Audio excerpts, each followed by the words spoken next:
The Neo-Assyrian Empire, known as Mat-Azur in Akkadian, was one of the most powerful military forces of the ancient world. It was a regime built on institutionalized terror. Between the 9th and 7th centuries, BCE Assyrian kings crafted a new kind of warfare, one where conquest was not complete until every survivor had seen the price of resistance. Terror was methodical.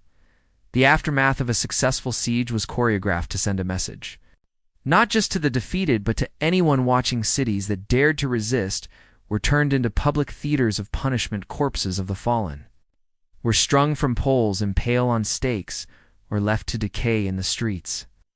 Captives were mutilated and paraded through the ruins in iron shackles. These were not the acts of individual cruelty, but state-sponsored displays deeply rooted in Assyrian royal policy. Inscriptions from the reign of Assyrian Serpil II, 883–859 BCE, describe such methods with chilling detachment. I struck down 3,000 of their warriors with a sword and took many captive. Some had their arms and hands severed, while others lost their noses, ears, or other extremities.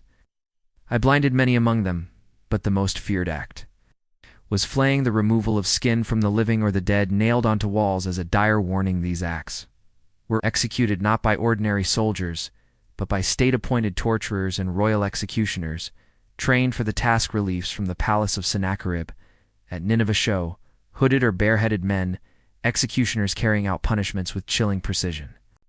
These punishments were staged in public squares or outside city gates. Sometimes nobles or city rulers were made to witness the executions of their kin before being blinded, shackled, and sent in chains to Assur or Nineveh. The very layout of Assyrian capital cities included dedicated plazas for such spectacles, reinforcing submission through ritualized violence. The Assyrian use of terror was not impulsive, it was institutional. The cruelty of their campaigns was documented in stone preserved in archives, and implemented by trained agents of the state. Terror was their empire's currency, and they spent it with brutal precision. The Assyrians understood that fear was the most effective tool for maintaining control over their vast empire. Conquest was not complete until every corner of their realm was engulfed in the terror they had designed. Each city that resisted or defied their rule was made to pay the price in full. These acts of violence were not merely acts of revenge or punishment. They were calculated moves to ensure future obedience. Terror was institutionalized. It was part of the fabric of Assyrian rule. Terror did not end at the edge of the battlefield.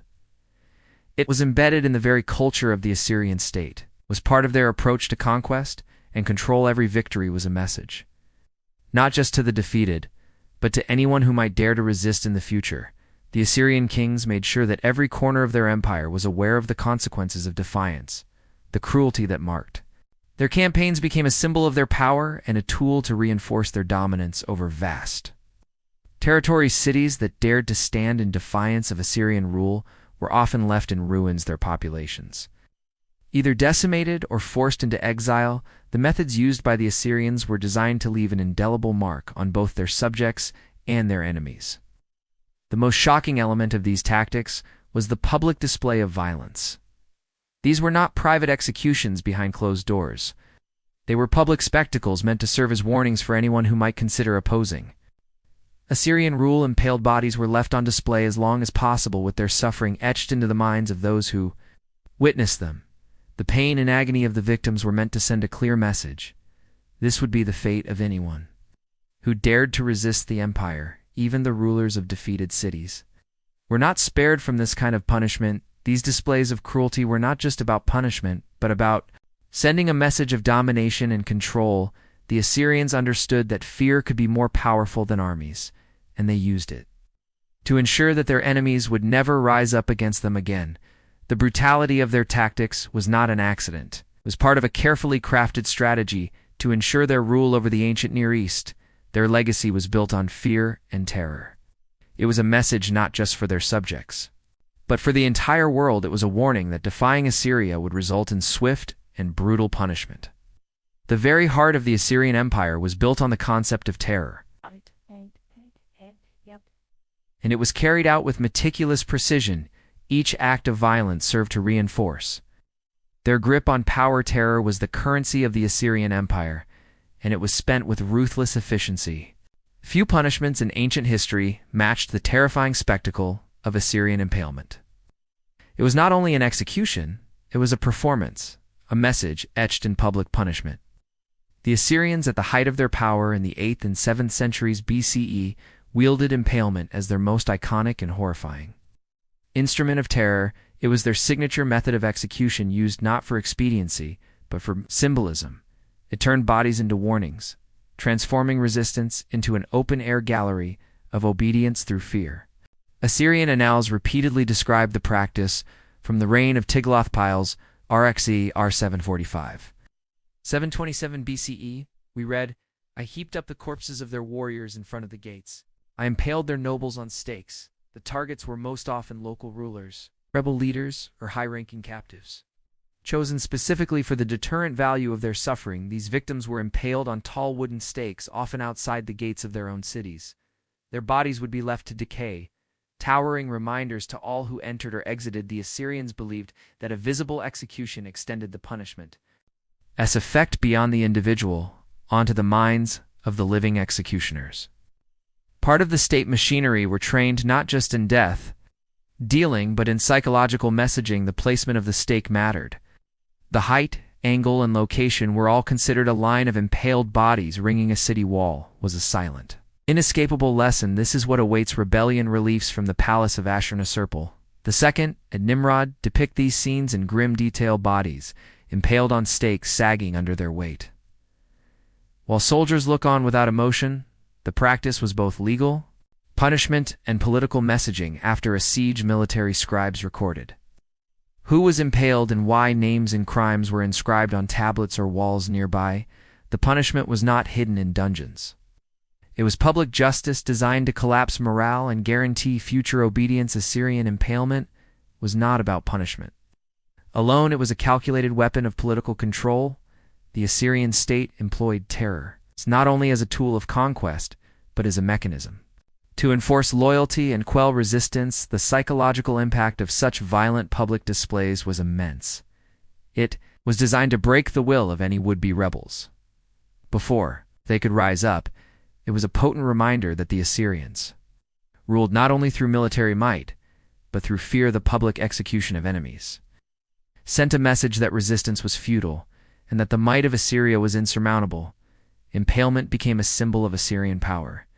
It was a signature move that not only executed the enemy, but also branded the land with the image of Assyrian dominance. The use of impalement was not limited to military leaders. It was also a tool to punish entire populations. The Assyrians would make examples of villages, cities, and even entire regions that dared to resist their rule.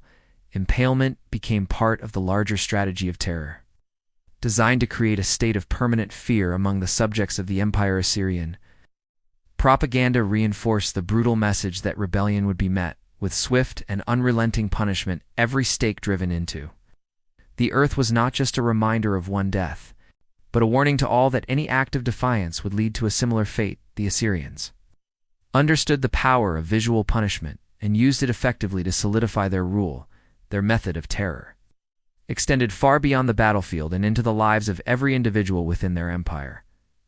When a city was defeated, the survivors would not be left in peace.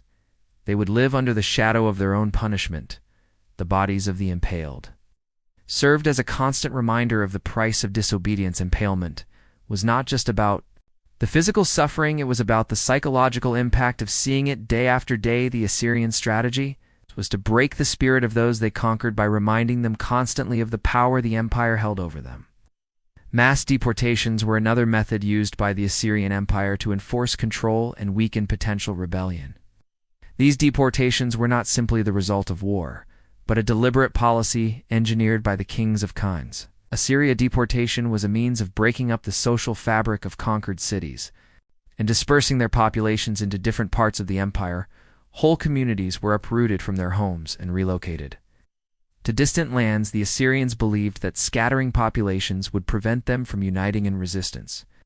The deportees were often moved to regions that were hostile to them or to areas where they had no allies. The relocation was not just a punishment, but a method to ensure the subjugation of the population. The Assyrian kings used deportation as a way of ensuring that no one region would be strong enough to resist their rule. Entire cities were emptied of their populations and moved to other regions. The deportees were often forced to work as laborers or soldiers in the service of the empire.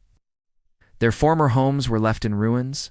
The Assyrian kings recorded these deportations in royal inscriptions, celebrating the numbers of people relocated and the regions they were sent to.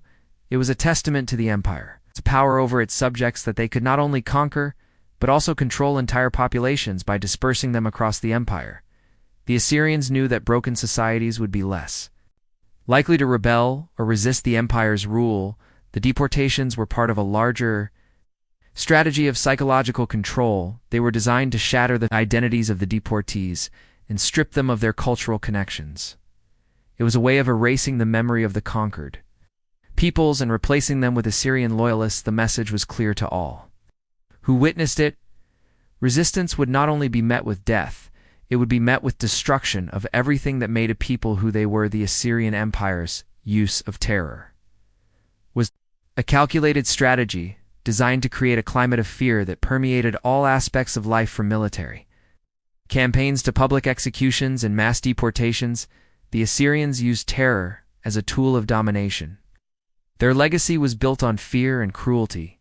It was a brutal empire that ruled through intimidation and violence. Their terror was not the result of impulsive decisions, but part of a larger plan to maintain control and crush any possibility of rebellion. By using fear as their primary weapon, the Assyrians were able to build an empire that lasted for centuries.